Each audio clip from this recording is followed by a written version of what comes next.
While the Sonic Riders series was crashing and burning in 2010, developer Sumo Digital put out the first of their Sonic and All-Stars racing games earlier that year, and it was received far better than any Sonic racer beforehand. But by the end of that decade, the series would become stale and exemplify Sonic's fragile state at the time. What happened? Why did the Sonic and All-Stars trilogy fail? Let's find out.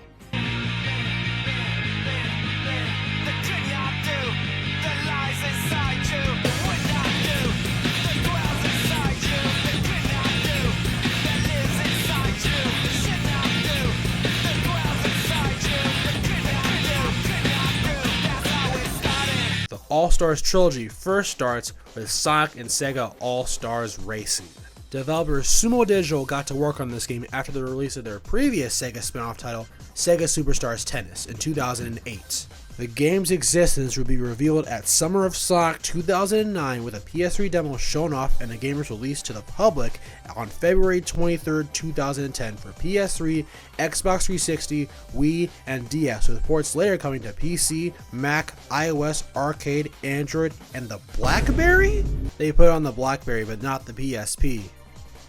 Anyways, the most interesting tidbit I found from development was the cut characters. Mario was supposed to appear exclusively in the Wii version. Nintendo told them to stick to the Olympic Games, and Mario was cut thereafter. Segata Central, aka Mr. Sega Saturn himself, was in discussion to be in the game but was never included. ToeJam and Earl were considered as well, but due to disputes with ToeJam and Earl creator Mark Forsaner, they were cut. Additionally, Thunderhead from Golden Axe and Vice from Skies of Arcadia were cut for unknown reasons. But at least we have Nuts and Bolts era Banjo-Kazooie in the mix. Oh brother, this guy stinks! Anyways, this would be the first Sonic racing game that received an overall positive response from critics, receiving 7s and 8s all around. Those bastards finally did it! And this would be the last game in the franchise to feature the 4Kids Entertainment voice cast before the Studiopolis cast came and waterboarded everyone with Sonic Freeriders later that year. Now let's play the game. And for my short time with this game, this is way better than I remember it being. Probably because now more than ever, Xbox 360 games are really starting to show their age. This game holds up a lot better than most games of the era because the gameplay is a lot more streamlined and there's no shoehorned open world. Look at you, Burnout Paradise. It's more of a traditional kart racer, but I will say the handling and the item balance is far better than that of, say, Mario Kart Wii, which released around the same time as this. Each character has their own set vehicle. I had to choose Shadow for that bike from the 2005 game, and the stages, variety, and the color composition really impressed me considering this game is 15 years old after all. Though the UI definitely looks Xbox 360 coded to me. Though I never understood these games' fixation on Sonic Heroes for its levels. I like me some Sonic Heroes, but understand, the game wasn't even 10 years old yet when this and Transformed released. It was obviously done because Heroes was the highest selling 3D game in the series by far at that point in time, but still half of the first Grand Prix is Seaside Hill and Casino Park of all things. Though I also love Blizzard Castle from Billy Hatcher and the Giant Egg, and Carnival Town from Sama de Amigo. Overall, this is a great kart racing game and a new age for the Sonic racing game lineage, but its sequel would capitalize on this exponentially. In between the releases of Sonic and Sega All-Stars Racing and Sonic and All-Stars Racing Transformed, Sonic was having a bit of a resurgence at this time with the releases of Sonic Colors and Sonic Generations generating loads of critical acclaim for the franchise. During this time, Sumo Digital was cooking up a sequel to Sonic and Sega All-Stars Racing with former devs from Bizarre Creations and Black Rock Studio. Promo was done at E3 2012 with a snazzy looking Impala, with the game later releasing first on Wii U as a launch title on November 18th, 2012, followed by the PlayStation 3, Xbox 360, PS Vita, 3DS, PC, Android, and iOS, but no BlackBerry port this time. For many, this is the magnum opus of the Sonic racing game lineage, and it's definitely up there for me as well. There's all sorts of memorable Sega characters to be had here, past and present, and Wreck-It Ralph is here for some reason. There's more variety in the racing maps as well. Instead of 2 Sonic Heroes maps at the beginning, you just get 1 this time. We got Ocean View, which is based off Ocean Palace obviously, Jome Samba Studios, Carrier Zone, and Dragon Canyon. A great variety of levels from what I played. I would have loved to play this online back in 2012, but at this time I was raging at Secret Rings as a 9-year-old, so it wasn't possible. Though when I first played it on Wii U, I didn't gravitate towards it as much as I do now, probably because I hate the Wii U gamepad, but that's a discussion for another day. But now that we're on Xbox, this has the case to be the best racer of the entire Sonic series.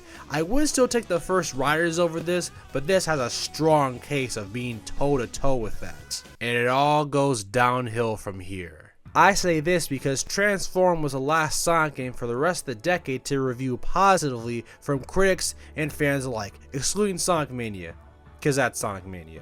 It also didn't help in between the racing games. Lost World dramatically changed the Sonic formula, and since it released on Wii U, it flopped hard. The same thing happened with Sonic Boom a year later, but even more dramatically and to even more grueling fanfare. For the rest of the 2010s decade after Sonic Boom, the budgets were significantly cut, and you could tell. And the only major releases after Boom were its 3DS spin-off titles, Sonic Mania, which brought fan morale up, Sonic Forces, which brought fan morale down by being possibly the most forgettable mainline game in the series by shitting on everything that made Sonic Generation so good. This wishy-washy decade for Sonic ended with Sumo Digital's final Sonic racing game, Team Sonic Racing.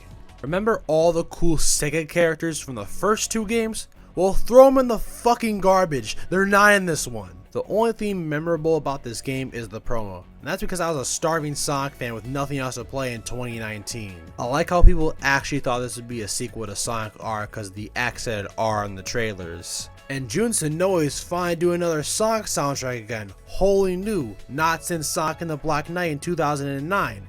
We do not talk about Sonic 4. And Crush 4 did the main theme, which is also really nice, but everything else about this game is cookie cutter and straight up mid. The handling of the car somehow feel worse than Transformed and the original, and the graphics as well, even though we're one generation ahead. And the team-based mechanics are some of the most forced mechanics in any video game I've ever played. You get this Dollar Tree slipstream from Riders 1, you can give your people items, but that's about it. It's certainly no Republic Commando, that's for sure. Overall, this game is a half-baked attempt to cater towards casuals, and Mario Kart 8 Deluxe already dropped 2 years earlier.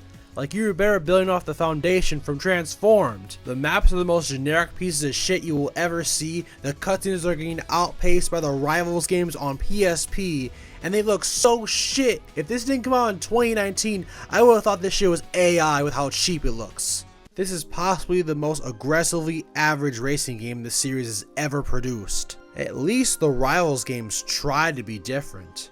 Team Sonic Racing, as well as Sonic Forces, are games that are both safe as fuck, yet fail to outclass their predecessors that were released on 20-year-old hardware. But perhaps it was better this way, as the Sonic brand came back strong with the first Sonic movie the following year in 2020, and after Frontiers, the game's reception has gotten better and better with each title to the point where Sonic Team's very own Sonic Racing Crossworlds is the highest rated racing game in the series, and a pretty damn good one at that. But that's it for the Sonic Racing Game Marathon. There are plenty of ups and downs along the way, but thanks to Sonic's renaissance in the 2020s decade, Sega is finally figuring out what makes Sonic tick racing-wise or not, to the point where they're even rivaling Nintendo in this regard. But that's just my opinion on the matter. If you've tuned into this entire series, I'd like to thank you for your time. As I'm playing Crossworlds, I'm looking forward to ranking it alongside the other Sonic racing titles at a future date. But that's all I got for today. Thanks for watching. I'll see you later. Peace.